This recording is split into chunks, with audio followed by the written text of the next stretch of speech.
Halo, coba bayangin deh apa yang terjadi kalau listrik di rumah kita mati bahkan cuma sebentar aja.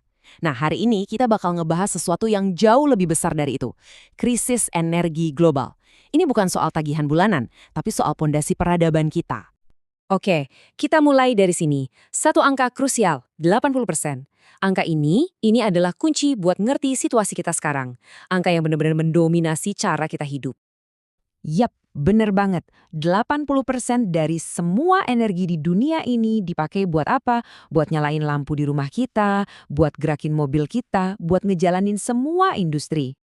Nah, disinilah letak masalah utamanya. Ketergantungan kita yang luar biasa besar ini ternyata ke bahan bakar fosil. Sumber daya yang kita semua tahu suatu saat pasti bakal habis. Ketergantungan inilah yang bikin sistem kita jadi rapuh banget. Jadi, kenapa sih sistem energi kita ini rentan banget? Dan yang lebih penting lagi, apa yang bisa kita lakuin buat memperbaikinya? Yuk, kita bedah bareng-bareng. Masalahnya itu bukan cuma satu, tapi ibarat badai sempurna, ada 4 ancaman besar yang datang barengan dan mendorong sistem kita ke batasnya. Ancaman pertama, dan ini yang paling dasar, adalah ketergantungan kita yang udah mendarah daging sama sumber energi yang cadangannya ya makin menipis setiap hari. Nah, sekarang ada konsep menarik nih, namanya peak oil atau puncak minyak. Para ahli ngeprediksi kita bakal nyampe di titik ini sebentar lagi, mungkin sekitar tahun 2030. Artinya apa? Setelah itu, produksi minyak dunia bakal terus turun selamanya. Era energi murah yang kita nikmati selama ini ya bakal benar-benar berakhir. Ancaman kedua, kita semua pasti udah familiar. Perubahan iklim. Tapi dampaknya ke infrastruktur energi kita itu sering banget diremehin. Padahal dampaknya itu langsung dan bisa sangat merusak. Coba deh lihat angka ini. Produksi listrik tenaga air di Eropa anjlok 20% gara-gara kekeringan parah. Ini bukti nyata loh, cuaca ekstrim bisa melumpuhkan pembangkit listrik kita. Bahkan yang sumbernya katanya terbarukan sekalipun. Yang ketiga, karena sumber energi itu cuma ada di beberapa wilayah tertentu di dunia, begitu ada konflik di sana, wush, rantai pasokan global bisa langsung kacau. Ini jadi masalah serius banget buat negara kayak Indonesia, yang separuh kebutuhan energinya itu impor.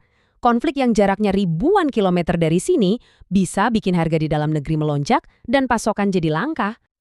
Dan ancaman terakhir, lonjakan permintaan. Pikirin aja, populasi dunia nambah terus, teknologi baru kayak mobil listrik dan AI butuh daya super besar. Semua ini ngasih tekanan luar biasa ke jaringan listrik kita yang udah tua.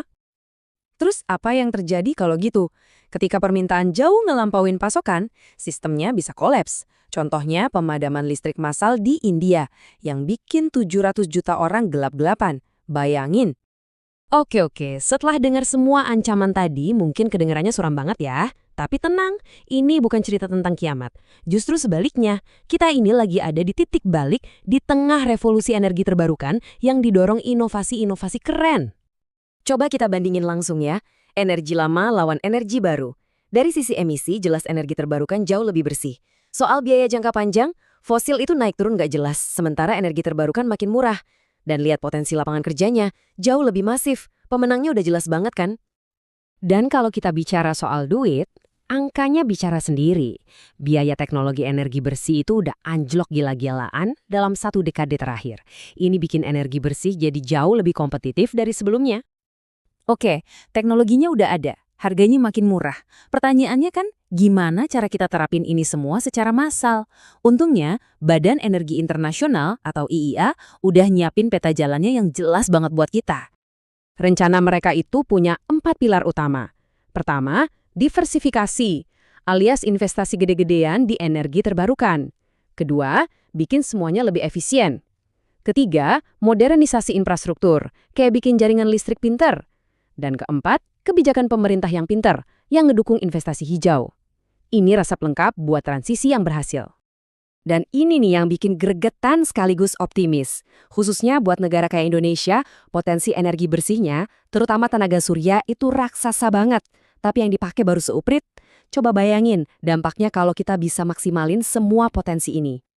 Tapi transisi sebesar ini bukan cuma urusan pemerintah atau perusahaan raksasa loh. Ini semua dibangun di atas tindakan kita semua, sebagai individu, komunitas, dan juga para pebisnis. Jadi, apa sih yang bisa kita lakuin? Gampang kok, mulai dari hal-hal kecil, kayak cari tahu jejak energi kita sendiri. Atau dukung kebijakan yang pro-energi bersih.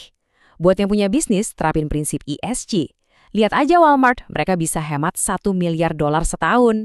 Setiap pilihan kita itu penting.